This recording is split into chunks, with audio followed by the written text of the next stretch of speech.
Bonsoir et bienvenue sur ma chaîne. Je suis ravie de vous retrouver pour une nouvelle histoire. Une histoire du soir spécial Halloween. Nous avions fait le petit chaperon jaune et le petit chaperon rose. J'ai trouvé très sympa de voir ce que nous réserve le petit chaperon noir pour Halloween. Une histoire écrite de Corinne Binois et illustrée par Déborah Mosselin. Des éditions Lire, c'est parti. Allez, on y va. Il était une fois une petite fille très vilaine, affreuse et grognon, toujours habillée de noir avec un drôle de petit capuchon noir sur la tête. On l'appelait le petit chaperon noir. Le petit chaperon noir était méchante et malpolie et disait toujours des gros mots, même à sa maman. Le petit chaperon noir était toujours de mauvaise humeur et rospillait dès qu'on lui demandait d'essuyer la vaisselle ou de mettre la table. Non, et non, et non, et renon.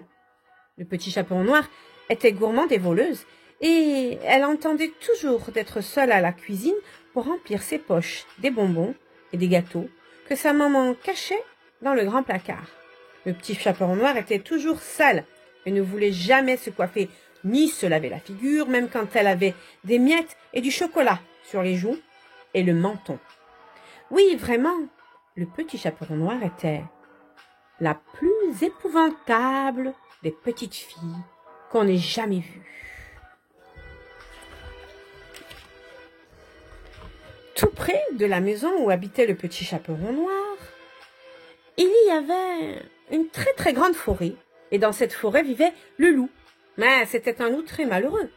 Il faut dire que le petit chaperon noir n'arrêtait pas de l'embêter. Pourtant, il avait tout ce qu'il faut pour être un vrai loup. Un loup redoutable. Le poil gris, les oreilles bien pointues, les yeux luisants et les dents aiguisées comme des couteaux. Oui, mais voilà, le petit chaperon noir n'avait pas peur de lui. Mais alors, pas du tout. Un beau matin, la maman du petit chaperon noir lui dit « N'oublie pas d'aller voir la grand-mère tout à l'heure. Tiens, tu lui apporteras ce gâteau aux pommes. » Le petit chaperon noir grogna. « Ah là là là là, c'est toujours moi qui dois y aller. Quelle barbe !» Pourtant, même en grognant et en rouspétant, elle fut bien obligée d'y aller, de peur d'attraper une bonne fessée.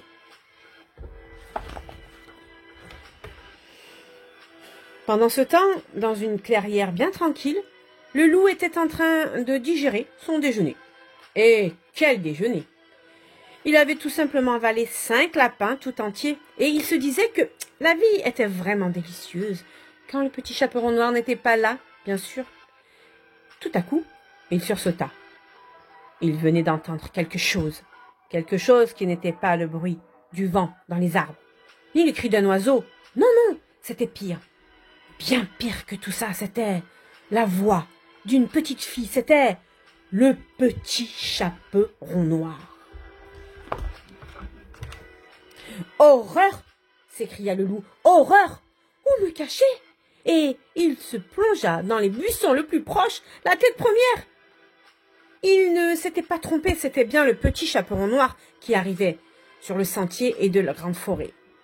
Elle n'était pas contente et fronçait ses sourcils.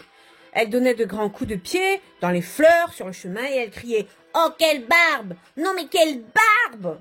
Le loup, terrorisé, essaya de se faire tout petit dans son buisson alors qu'elle passait juste devant lui.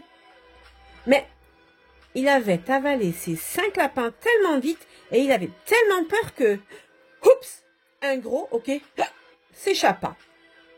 Malheur, le petit chaperon noir l'entendit aussitôt. « Tiens, tiens, tiens !» dit le petit chaperon noir. « Mais regarde-moi, qui est caché là-dedans. Sors un peu de là, espèce de vieille crotte de nez. Ha ha, tu ne veux pas. Attends un peu. » Et, hop, elle plongea dans le buisson, à un gros bouquet d'orties qu'elle venait d'arracher au bord du sentier.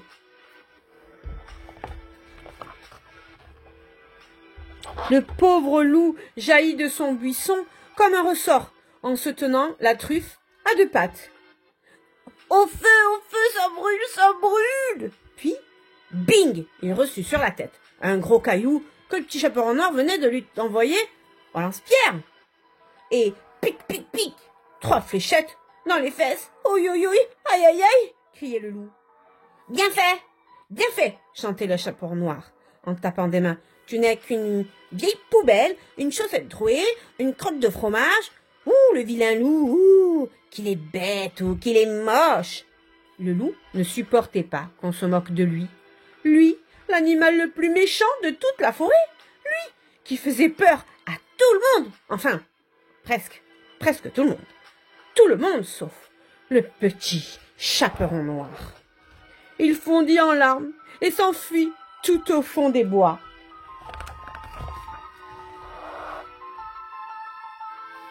Resté seul, le petit chaperon noir haussa les épaules.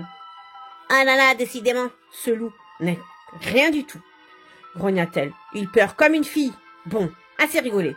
Passons un peu aux choses sérieuses. » Elle posa son panier dans l'herbe et l'ouvrit. « Ce gâteau est bien trop bon pour ma grand-mère, mais il sera parfait pour moi. » Et elle le dévora jusqu'à la dernière miette. Pendant ce temps, le pauvre loup courait de toutes ses pattes jusqu'au bout de la forêt. Enfin, par-delà les champs vallonnés, il aperçut un bout de toit recouvert de tuiles rouges. C'était la maison de la grand-mère. « Ouf !» se dit-il, « je suis arrivé le premier. » Et il sonna à la porte. « Qui est là ?» demanda une petite voix toute vieille et chevronnante.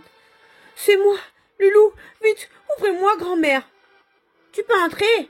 Je n'ai pas fermé la clé, » répondit la vieille grand-mère. Dès qu'il fut dans la maison, le loup se jeta en sanglots au pied du lit de la grand-mère, la truffe enfouie dans la couverture. « Allons, le loup, » dit la grand-mère. « Qu'est-ce qui te fait donc pleurer comme ça ?»« Bouh, j'en ai assez, » répondit le loup entre deux hoquets.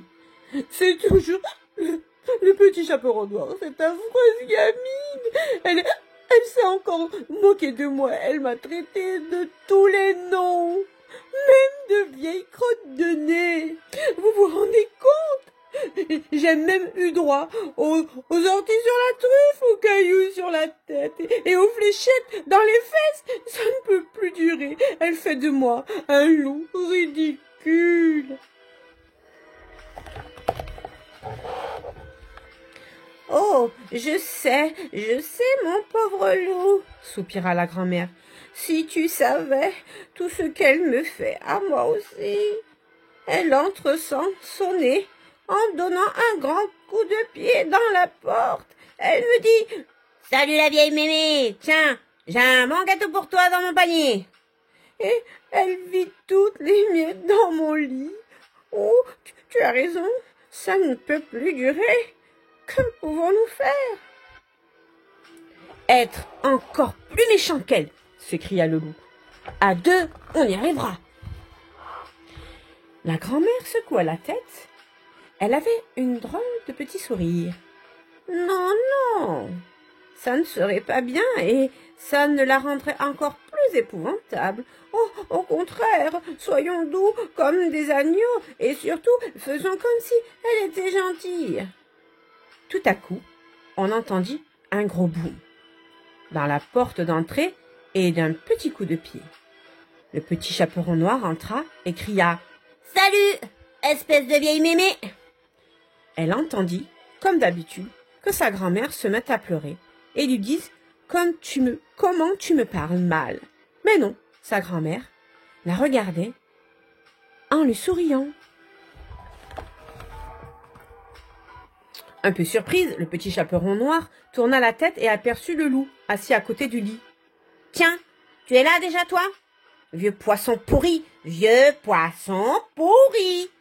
Le loup lui fit, lui aussi, un grand sourire et prit sa voix la plus douce. « Vieux poisson pourri !» répétait-il, « comme c'est charmant! J'adore ce petit nom et il est très doux, n'est-ce pas, grand-mère ? Oh, absolument ravissant, dit la grand-mère. Le petit chaperon noir en lâcha son panier et elle resta plantée là, debout, la bouche ouverte et l'air très bête. Mais enfin, dit-elle, tu ne peux pas aimer ce nom, c'est un nom horrible. Le loup sourilla toujours. Non, je ne trouve pas, répondit-il d'une voix encore plus gentille. Vraiment, je l'aime beaucoup. Ce nom, il me fait penser au printemps. Au printemps? Mais enfin, le printemps, ça sent bon. Et le poisson pourri, ça sent très très mauvais. Dis-lui, toi vieille mémé. Vieille mémé. Comme c'est drôle, ce petit nom m'amusera toujours. Non, vois-tu, chère petite, moi aussi j'adore l'odeur du poisson pourri. Cette fois-ci, le petit chaperon noir ne sut pas quoi dire. Elle versa des miettes du gâteau dans le lit de sa grand-mère qui s'écria « Encore, j'adore les draps qui grattent !» Elle tira la queue du loup qui lui dit « Oh merci tout plein !» Elle fit un nœud avec les oreilles du loup qui lui dit qu'il adorait sa nouvelle coiffure. Elle renversa de la confiture sur la tête du loup qui déclara que la couleur fraise lui allait à merveille.